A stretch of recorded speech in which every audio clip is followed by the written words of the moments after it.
today for you and Kevin to sign. Or slated candidate means that they went for an interview in front of national nominating, and national nominating came out with our Cindy DeCoster and our Christine Citrano as recommended, also known as slated candidates for these positions.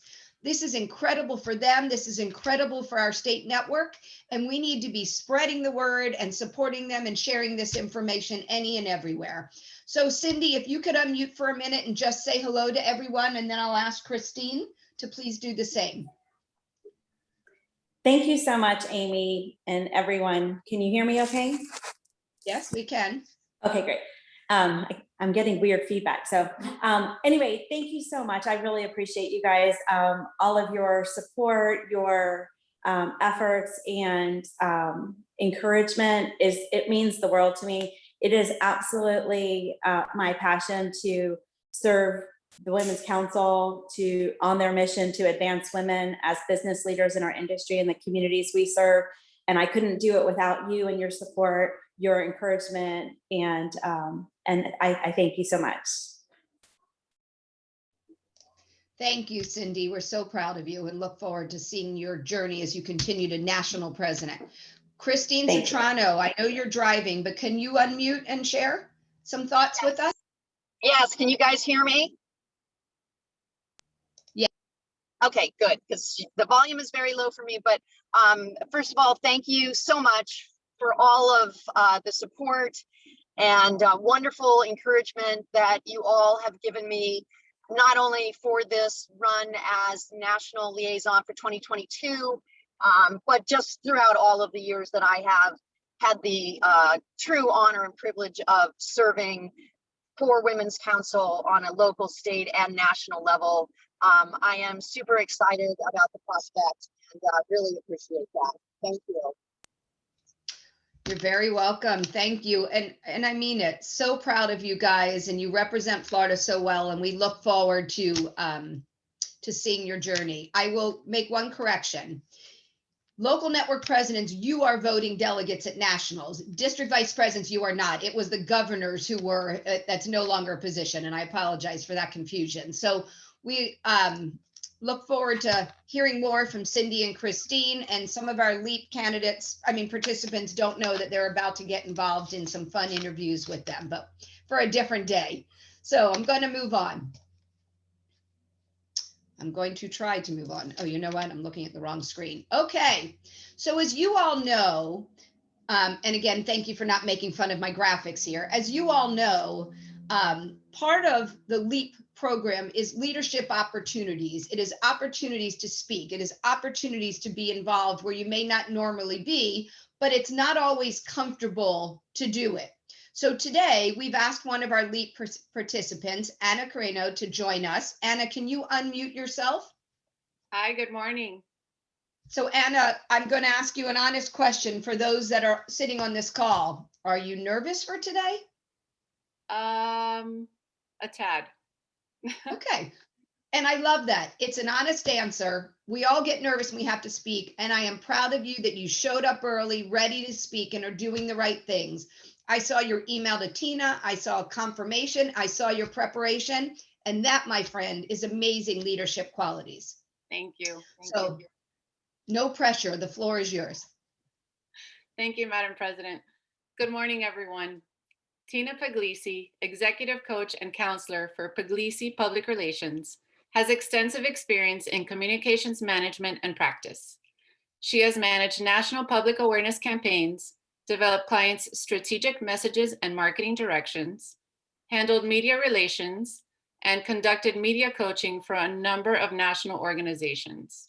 She is an accredited member of the Public Relations Society of America and is the author of the book, Public Relations for Pharmacists, and the ebooks, Marketing Your Business for Success, How to Work with the Media, Public Relations Manual, A Guide for Entrepreneurs, and the PR Survival Kit. Please join me in welcoming our guest speaker for today, Tina Pugliese. Thank you, Anna. Don't mute yourself yet. Okay. Don't kill me. I want to ask you a question. Yes, ma'am. What do you think the value of this topic is to our members and our guests? Well, as my background, I have a marketing and public relations background. So for me, I actually see very much the value in this, not only as professional realtors and members of the council, but for ourselves and our personal development. I think that there is extreme value in learning how to conduct yourself, not only with, if you're encountering somebody of the media of that nature, but within, among your peers. And whatever you say creates an image, not only how you look, but also what you say. And I think that this is invaluable, in my opinion. Anna, I'm going to compliment you. For everyone else on the call, she did not know I was going to ask her a question today. So that was not a prepared answer. I will tell you, you did a phenomenal job. And I did not know you had a marketing background and PR background. So I love that. So I am going to thank you, and I mean it. Absolutely phenomenal job. Leadership and public speaking, we prepare, but you can't always be prepared. And that's why I asked a question, and A+, my friend, very proud of you. So with no further ado, I would like to introduce you to Tina Pugliese. Tina, you may share your screen, and we are all yours. Well, thank you, Anna. Thank you, Amy. I'm delighted to be here today with all of you, and some of you I already know. But working with the media is called the third person effect. The audience is more likely to believe something in the news over something originating from a company, and that's whether it's good or whether it's bad. Before I continue, I want to just let you know that if you have any questions, just put them into the chat section, and Amy will give me the questions at the end of the session. Okay, the value of media relations. What can media outreach do for you? Okay, it can project a positive image about your business or generate understanding, educate the public, or provide a balanced commentary.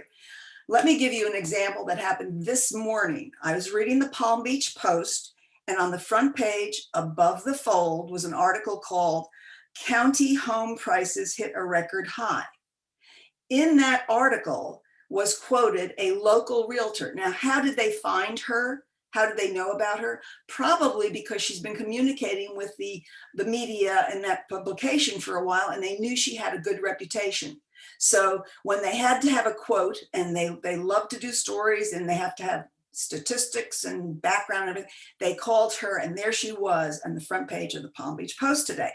So what can you use it for? You can participate in community events. You can talk about what you do, the benefits of your services, connect with the public on social media sites, and an image that does not match reality is a bad image. You've got to make sure what you're sending out there and what you're really all about match. Now, there are many ways to deal with media relations. Of course, you have the broadcast media, television. They offer everything from big budget news, talk shows, local access, plus all the specialty programming on cable TV. There's radio shows, specialty newspapers, major dailies that provide, excellent public relations opportunities. But best of all, the number of magazines targeting every niche market. Don't forget the niche markets, and your trade publications are really good. Now, most media outlets have highly trafficked websites, and they have a separate editorial staff for that. So with a 24-hour news cycle, maybe you're not going to make something in the print media, but you certainly can make something in the electronic media. Now, some tools of the trade. I'm going to just give you the list, and then we're going to discuss each one a little more in detail. First of all, you need a media list, okay? And then there are several ways to use that. You have the news release. Now, some of you I have worked with in the past about how to do a news release, and it was with a project you were working on for NISI. So I went through that and how that happens. Media advisory. You may or may not know a lot about this, but I'm going to explain that as well. Letters to the editor. Don't leave that one out. And also the editorial and op-ed pages. All right, first of all, creating your media list. What you want to do is read the media out, read the newspapers, magazines, watch TV, find these media outlets that you would like to approach with your stories. How many times have you read an article or seen a TV news program and said, well, I could have answered that question. Why didn't they call me? Well, they didn't call you because you're not on their list, because they're not on your list. So get a guide, Google the media in your area and build the media list geared to your target audience. Who in the world do you want to know about what you do and how you do it? Now, when you go create your media list, what you should do is go to those websites of the media.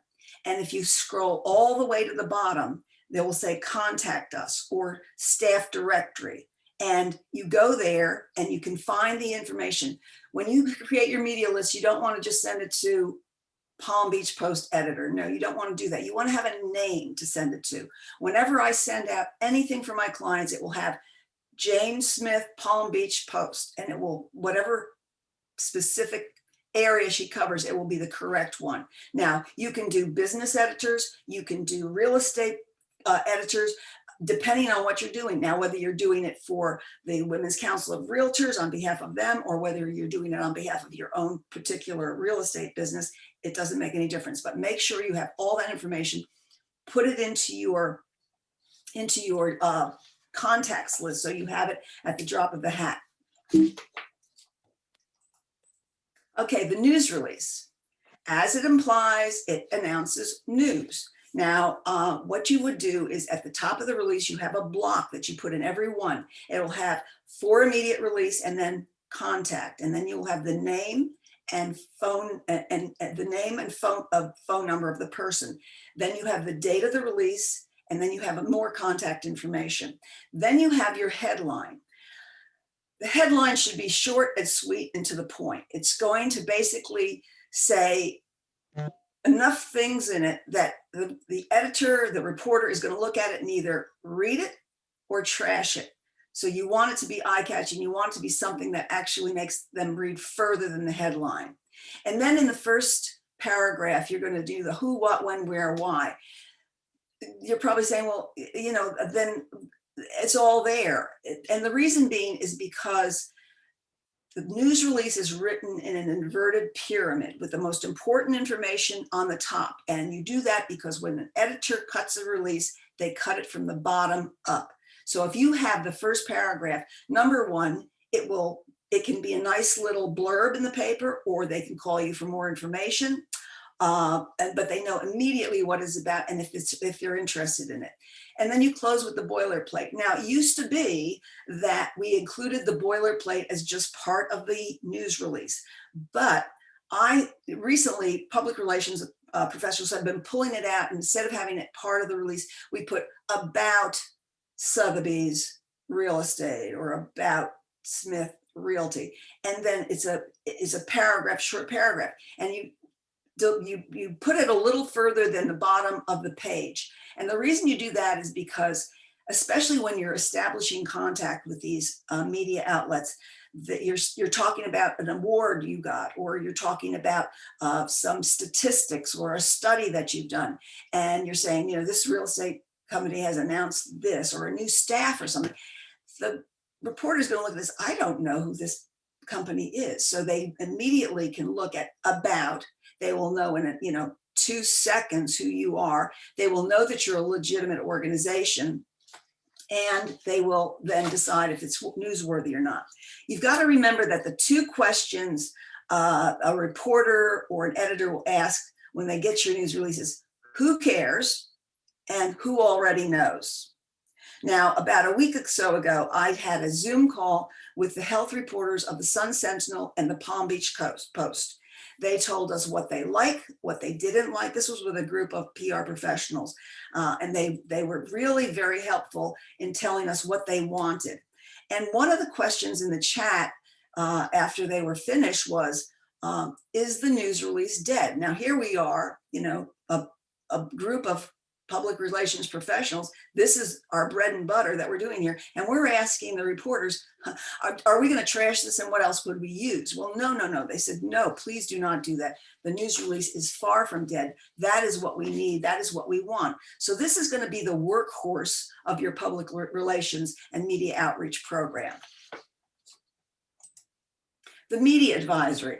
Now, this is different in that, unlike it being written in prose and you still have all the information, but you have it in a different format. It's more of a bulleted thing. You have the who, and then you'll have a paragraph. What, when, where, why. So you actually spell that out.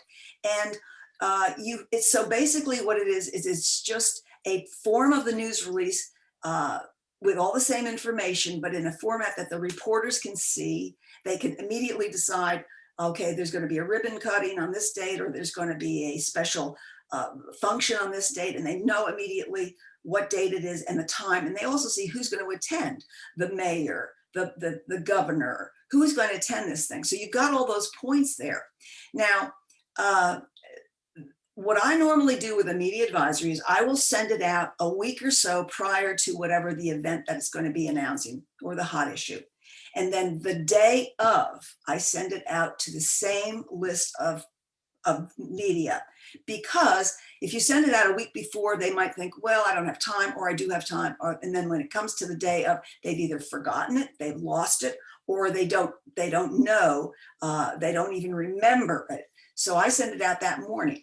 Now, as an example, I have a client, and they are a housing authority, and they had decided that they were going to create a vaccination site at one of their properties where they have like 400 or 500 senior citizens. And I sent it out, and as a result of that, Channel 5 News covered the event, which is our NBC affiliate here in Palm Beach, and they covered the event. And it was on the 6 o'clock news. As a result of sending out this media advisory for this event, a local magazine became aware of the organization's activity and how they were caring for the residents of the community and what a good job they were doing. They are going to run a 2-page spread in their next issue on the organization, interviewing the president of the organization. Now, I can tell you, they were beyond pleased, but this is one of those things that is not widely used, but when it is, it's very effective. Now, the letter to the editor. If there is something, an article in the newspaper, and this is mostly with the print media, and you're responding to this, either an article or an editorial, you can either agree or disagree with it, but make sure it relates to that topic, and also cite the article date and information so that they know what you're referring to. These letters to the editor are very short and sweet. And what you're doing is, it's your opinion. It's your perspective. And if you can give examples of what you're saying, how it enhances what the publication said, or it has another viewpoint. And make sure you have your name and the title and affiliation, because what will happen is they will call and confirm many times, depending on the publication. The bigger the publication, the more they want to confirm this, because they do not want to put in some information or a letter that's from a fake entity. When I was working with associations in Washington, D.C., we would send letters to the editor of national publications. We were a national organization. So we would send them to the New York Times, Washington Post, USA Today, and they may or may not have gotten published. But we also sent a copy of the letter to our trade publications to let them know that this association had sent this letter to the New York Times. Now, whether or not it was printed did not make any difference. We also use that information to send it to our 30,000 members, saying, this is what your association has done for you. We sent a letter to the editor of New York Times, Washington Post, USA Today. And again, whether it was published or not, you send this out. So there's all kinds of legs you can give to these things. You don't have to just send it out one and done. There are many, many things you can do to give the whatever outreach you do more optics. Now, The op-ed, this is an opinion piece, and this is not necessarily, it's not like a letter to the editor. It is your opinion on something. And what it has to do is it's got to be linked to something that everybody's interested in, and offering your perspective and why would it be your perspective and what are your credentials that they would pay attention to you. It's very brief. It's a little longer than letter to the editor, 300 to 600 words. And of course it would have your name and your affiliation. What credential do you have to even do an opinion piece? And to give you an example, a client of mine recently, it's a conservation client, they had sent me a copy of their latest newsletter. And the first article in their newsletter is always just information. It is the opinion of the president of the association. And I read this, and it was on climate change and sea level rise in Florida. And it was so timely, and it was really, I felt this is a waste to have this information as important as it is only go to the small group of people who are their members or the subscribers to their newsletter. So I asked permission from the president, and I said, may I send it to the Palm Beach Post? And he gave me permission, and I did not change a word. I gave it to them directly the way it was. It was a short enough article. I put his name, his title, and about the organization there. They weren't going to include that, but I had to give them the information on how legitimate this organization was. Well, 2 weeks later, it was published in the Palm Beach Post. Now, my client was beyond happy because not only did we expand the reach of this opinion, and it was so important because climate change, sea level rise in Florida is something that's a very hot issue. It's also a national issue. So that's how you can do an op-ed, and there are places that it can go. Now, messaging. What you should have, especially if you're doing a more than a one outreach, is you have your message points. And what you want to do is get them across early. Now, you want to create your soundbite. Now, a normal soundbite is only 8 seconds, okay? So that's not a lot of time, but there are some messages. I'm going to give you a few messages, key messages, topics that you could talk about when you're doing your messaging. Like, we offer high quality services because quality and high performance always matter. Now, that would be for any kind of a business. We're committed to helping customers meet their most pressing challenges. Again, very general. Or our employees always strive to do the right thing. Those are the kinds of short 8-second messages that you want to be thinking about that have to do with whatever you're going to do. Now, I'm going to give you another example. I have a client in Washington, D.C., and they asked me to coach one of their members to prepare to talk about COVID and the pandemic for a satellite media tour. Now, if you don't know, a satellite media tour is a national tour where you've got media around the country, print and electronic, who will be interviewing the spokesperson. Now, my spokesperson that I media coached was only one of 5 in different fields. Each spokesperson had their own area of expertise. So what I did was, over the course of a couple of days, I worked with the spokesperson. I did a lot of research to find out about the questions that might be asked of her in the satellite media tour. And I came back with some really simple questions to get her relaxed. And she knew the answer, and I knew what her expertise was. She's answering these questions, and it's very, we're going along, she's getting comfortable. And then all of a sudden I hit her with some real out of left field questions. Now, I have to say, she was amazing. She didn't lose her cool. She answered them. And then when we did the post-op with her, the president of her association, to go over her presentations and how she did, the president said, you answered that question, but it wasn't your area of expertise. You could have always said, it's not my area of expertise, but I'll get you the answer and get back to you.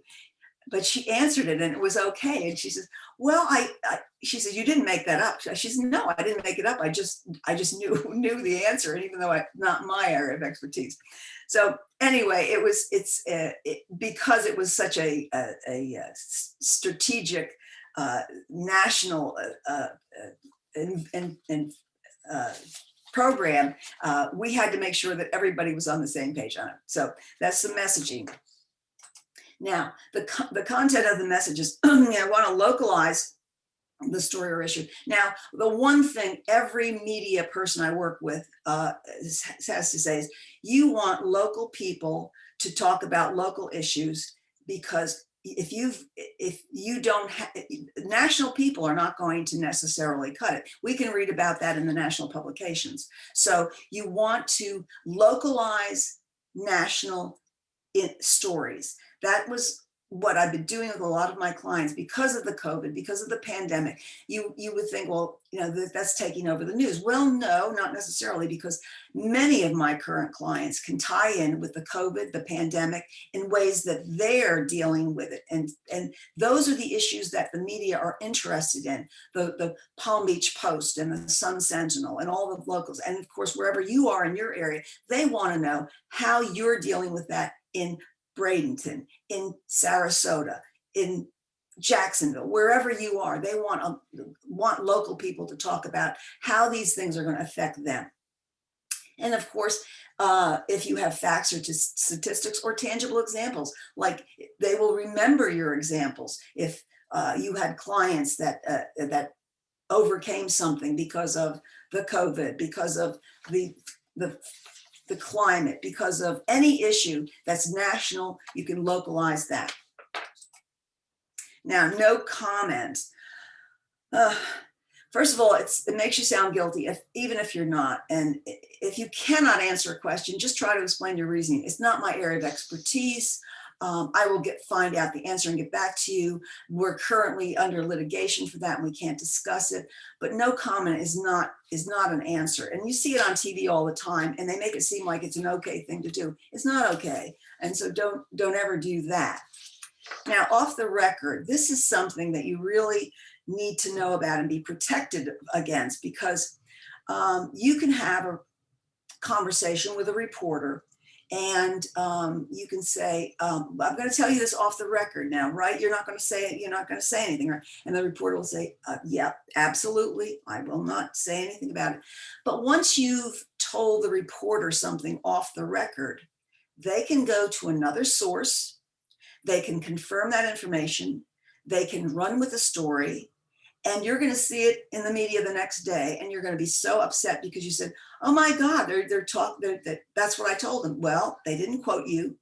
They're quoting someone else. And what you just done is given them a story that you didn't want to see.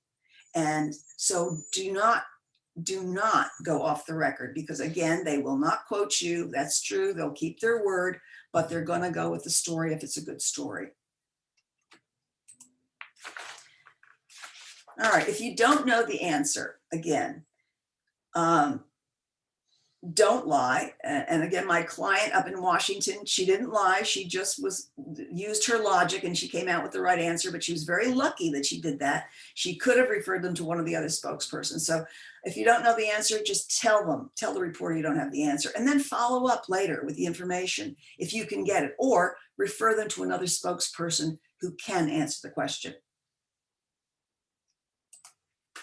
All right, what do the media like?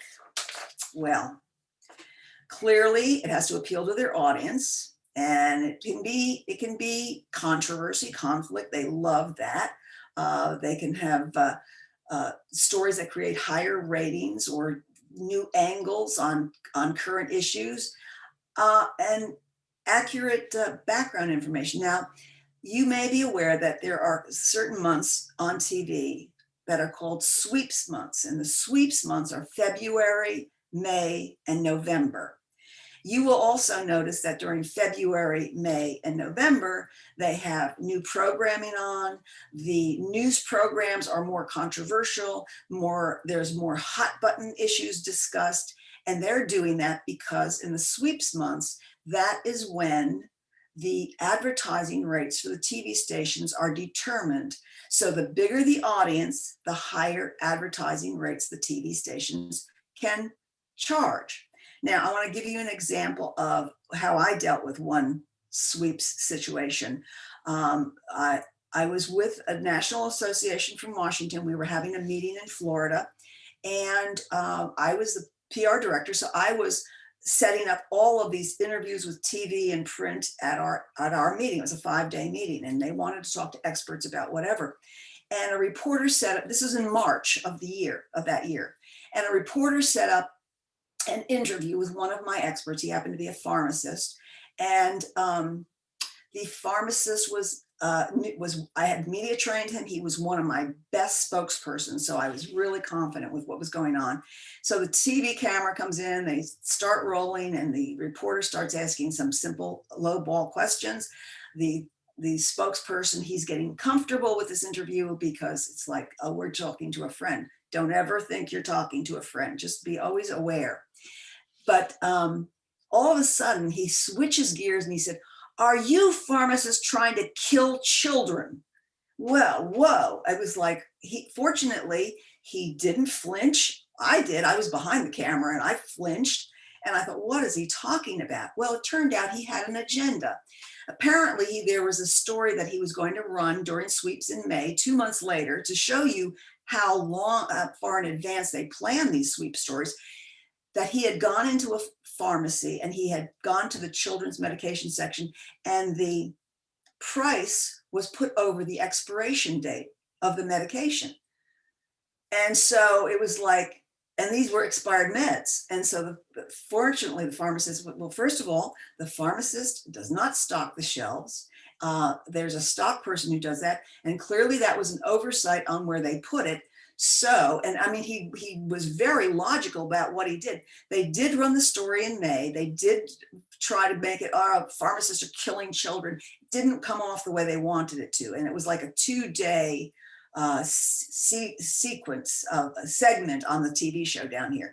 But again, they were just eating that up like crazy. They wanted something to do. So again, well, February, May, and November, if the media start contacting you during that time and you want to talk to them, just be aware that they may have a hidden agenda to get you comfortable and then create some kind of a story that would be a hot story during the sweeps. All right, the media don't like covering old topics. And they don't like duplicating stories from competitors. If you're going to create a pitch letter, and we didn't talk about that today, but that's just what it is. It's a pitch letter. It's a letter sending it to the media saying that here's a story possibility, and this is what we think about this, and your readers, your viewers would really love to talk about this. And that's a pitch letter. But if you're trying to send them something that's an exclusive, and the way you would do that would be, here is a story idea for you. If you would like to be interested in knowing more, if you could let me know by Friday and we could fill you in on more information. If not, we'll just send it to another outlet. If you can't blast these kind of stories where they're going to be more exclusive, because if each one thinks they're getting an exclusive story, it's just not going to work. Now, you could give them an exclusive angle. You can have the same story with different angles, and you can give one angle to one outlet and one angle to another. It's going to be on the same topic, but it's not going to be the same. They're not going to be competing as far as what they're going to be printing or talking about. They hate when you give them inaccurate information, and they don't like to receive calls when they're on deadline. For one thing, if you call a reporter, don't ever call them to say, "Did you get my news release that I sent you on Monday?" Well, that they don't know. They get 110 news releases every day of the week, so they have no idea if they got it or not. But what you say, if you want to call them, is, "I sent you a news release on Monday about. Do you have any questions about it?" Now, and they'll say, "Well, maybe tell me a little bit more," and you give them a little brief synopsis of what it was. And, "Oh, that sounds interesting. Can you resend it to me?" Okay, that's the way it happens, but not, "Did you receive it?" So it's not like you're checking on if they're reading their mail and if they're deleting it. It's that you're checking, do you need more information? You're trying to be helpful. And if they don't want any more information, just walk away. They don't want to be bothered. They're too busy. The news staff has been cut so drastically because of all of the things that are going on between the pandemic and closing of other media outlets that they just don't have time to babysit for people who want to know this information. All right, some creative ways to get publicity.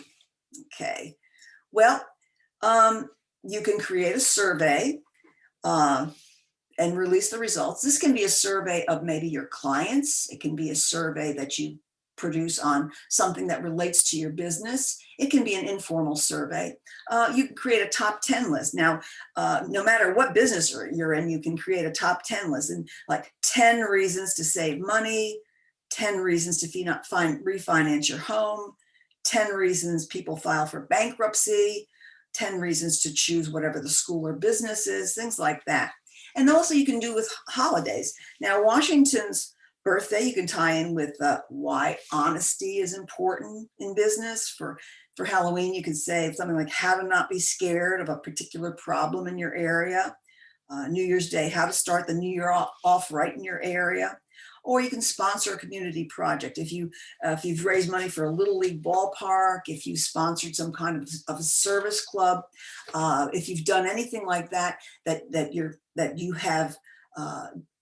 it's newsworthy as far as this is what you're doing to pay back the community. All right, now the resources you can use, okay? You're probably wondering, okay, how do I get my news out further than my local media? Because once you get it online, and it is like, it's got legs and it goes all over the place and it's forever. So what I've done is I've included here some free news release services. Each of these services, you go on, you create your account, it walks you step by step through how to put your news release on there. It's free. Now, what they're going to do is they're going to say, well, for $20 more, we can include, the world. You can do that, or you don't have to do that. It doesn't make any difference. It depends on how far you want this news release to walk. They're going to always want to sell you more, but again, these are free, so this is where you want to go.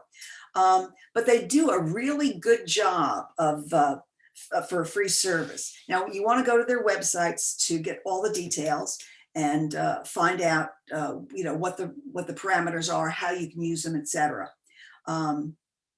So the other thing is, the last thing is that I have a book which was given to some of you earlier, but I believe it's on the chat right now. It's called How to Work with the Media.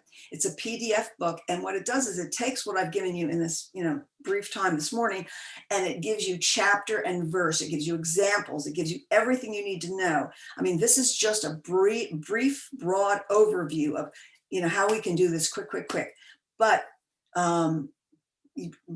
download the book and read the book. And again, if you have any questions, just feel free to contact me. You can get my contact information through Amy.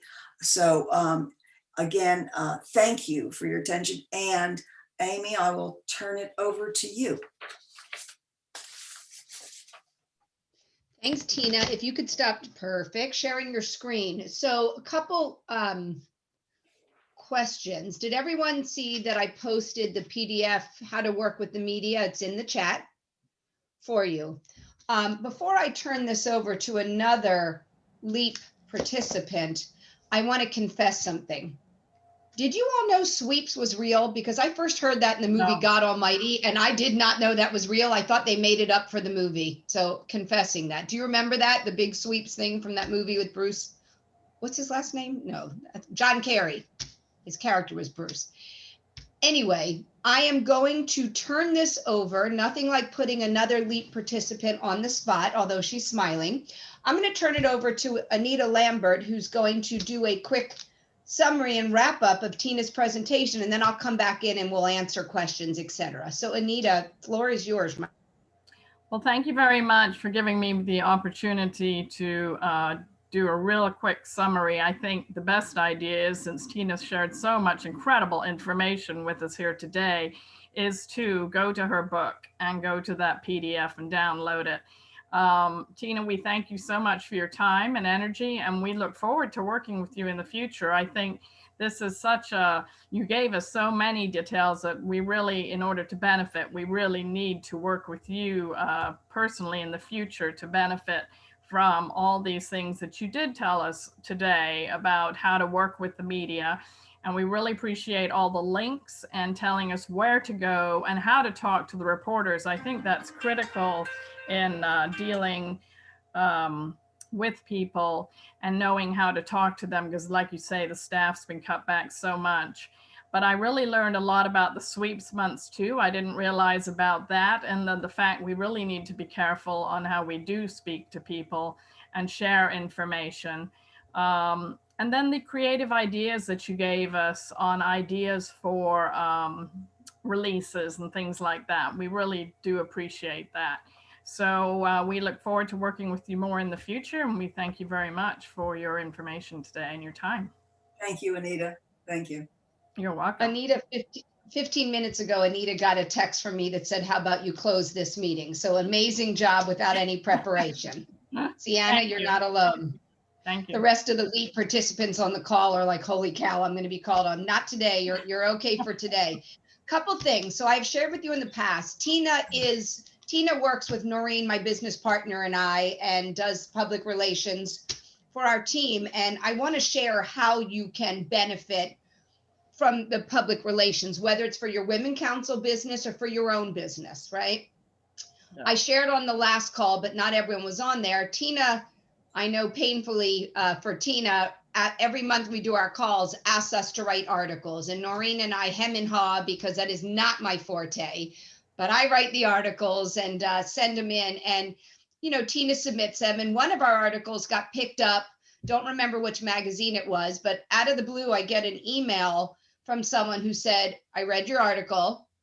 I'm not looking for a realtor. They all say that, right? I'm not looking for a realtor, but I want your opinion on something.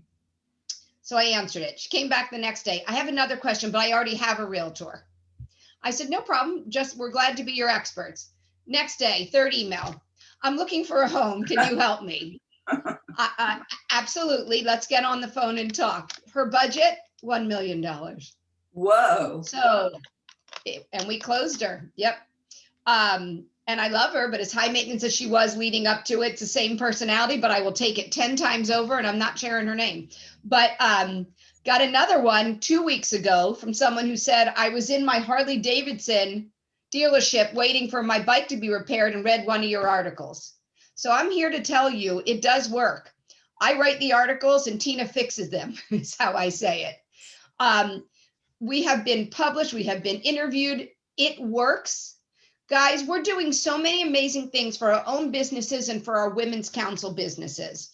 One of the challenges is people don't know it. How do you get it known, right? What would the media look for? The media would look for things that are big stories out in the local communities. They are looking for newsworthy information, right? When you're helping and supporting a charity, NISI being a great example, which is why we did the press release. Beata will be getting, probably with Tina and then with all of you all, for our new Blue Diamond Circle statewide top producer program for the networks that don't have a top producer, that you better believe it. We're going to have a press release that goes with that program because we want publicity as we're giving awards to top producers who are making a difference in the community. Now, with that said, and I'm looking at the questions and I'm trying to pull some of this in, be careful. I have fallen into the trap of you're talking to someone who's interviewing, you're asking questions, and they are so nice and they're so social and they're buddying up and they're talking about your kids and they're talking about things that are important, and you let down your guard because you feel a kinship with them, and boom, you've said something that they then use against you. Doesn't that happen all the time, Tina? Yes, it does, unfortunately, yeah. Yes, be smart. They are not your friend. And I'm glad he walked out the door, but many of you have met my husband, but guess what he has done for a long time? He's a writer and he worked for the Palm Beach Post for years. And now when he's writing books, I hear him calling people, trying to get a story. And I think, oh my God, he's not even that nice to me, how he's talking to these people. And he gets them to tell him things that I'm like, oh my God, why did they just tell him that? And then he's off the phone going to the next person. I just heard this. Do you validate this? And it is uncomfortable to watch for the person being interviewed, but it is real. So be smart, be strategic, and be careful, and keep your game face on, because they have a job to do. You are the means for them to be able to do it. But use it to your advantage. Be strategic. Partner with someone like Tina, and we will continue to work with Tina for press releases for our own state network. But if you all have ideas for press releases for our businesses, for our state network, send it to me, and maybe we can work with Tina to write some templates that we can use across the state, whether again, it's for our own business, for our state business. So Rebecca, can you redo the PDF for me right now? Because people are saying they don't see it, and it could be the most current, would be appreciated. Are there any other questions that anyone would like to ask by taking themselves off mute versus in the chat?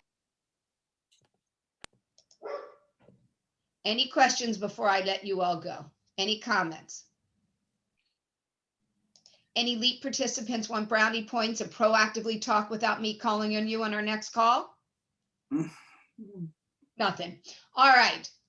So Tina, I can't thank you enough for your expertise. This is a topic that is so important, is a little bit intimidating, right? But it's exciting for what we can accomplish through the media. And I thank everyone for your time today. And Tina, I don't know if you're seeing the chat, but everyone complimenting how amazing you are. So thank you. I wish everyone an amazing day. Madam Please President. don't take this information and just go back to your regular business. Wait a minute. I see a LEAP participant with her hand raised. Gina, did you have something you needed to say, or is that an accident? I think it was an accident. She was clapping, but Oh, she was clapping. Madam President. Count for brownie points too. It does not, my friend, but we appreciate the clap. I will say that. That was amazing. That was so much great information. So I'm very impressed. We need to use that. Yeah. Absolutely. Madam President, it's Rebecca. People that are on their phone are not being able to see the PDF. So what we can do is we'll go ahead and send out an email to everybody that registered to attend with the PDF. And we're going to also include a survey for today's session. So if you could be so kind as to fill out that survey and give us some feedback on the presentation for state would be great. So if you're not seeing the PDF, we will send an email. So be on the lookout. Okay, thank you. What would I do without my strategic technical support team here? Thank you. So Tina, from all of us attendees on the call, thank you for all your time today. This has been recorded, so if you want to share it with your networks or your fellow business partners, please do so. Rebecca will make sure it's on YouTube. Tina, wishing you a wonderful day. Thank you everyone for joining us. Thank you as Go well. make it a great day. Thank you. Bye-bye. Bye-bye.